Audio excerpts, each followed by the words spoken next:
Rise and raise your right hand. I will begin by swearing you in. C'est une image qui, quoi qu'il arrive, marquera le mandat de Donald Trump. 11 hauts fonctionnaires, témoins, diplomates ou militaires vont se relayer devant la commission du renseignement de la Chambre des représentants, l'équivalent de notre Assemblée nationale. Des auditions publiques diffusées en direct à la télévision. La question de cette procédure est de savoir si le président Trump a abusé à son avantage de la vulnérabilité d'un allié et invité l'Ukraine à interférer dans nos élections. Si c'est le cas, il faut savoir si un tel abus de pouvoir est compatible avec sa présidence. La question est aussi simple et terrible que ça. Aux commandes de ces interrogatoires, Adam Schiff. C'est un peu l'anti-Trump. Cet élu de Californie, démocrate, est aussi discret que Trump est voyant. Le président en a d'ailleurs fait sa nouvelle bête noire, car il pourrait porter un lourd préjudice aux républicains.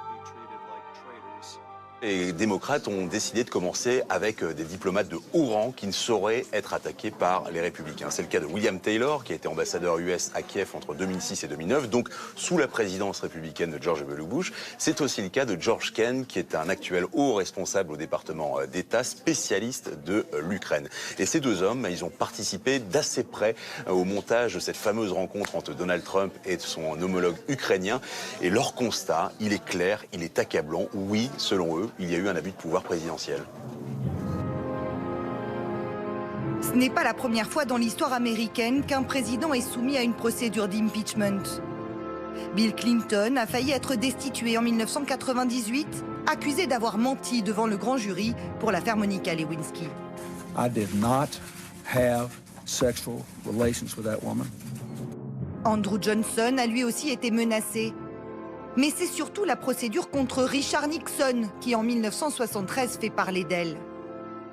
À l'époque, 80% des Américains suivent les auditions diffusées pour la première fois à la télévision, à heure de grande écoute.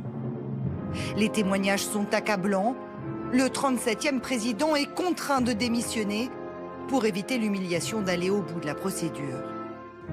La télévision fait entrer les gens dans votre salon, dans vos chambres et aujourd'hui sur vos téléphones portables.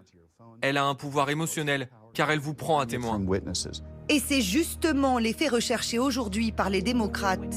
À un an de l'élection, ils espèrent faire changer d'opinion une partie des électeurs du magnat américain. Car la procédure en elle-même n'a que très peu de chances d'aboutir.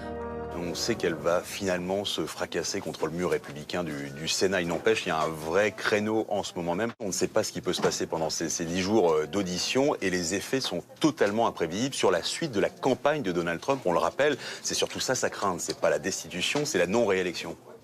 Comme si de rien n'était, Donald Trump maintient son agenda. Et c'est avec une forme d'arrogance et de mépris qu'il considère la procédure en cours. C'est une chasse aux sorcières, c'est un canular. Je suis trop occupé pour le regarder. On me fera un rapport. Selon un récent sondage, 3 Américains sur 4 ont déjà leur opinion sur le sujet.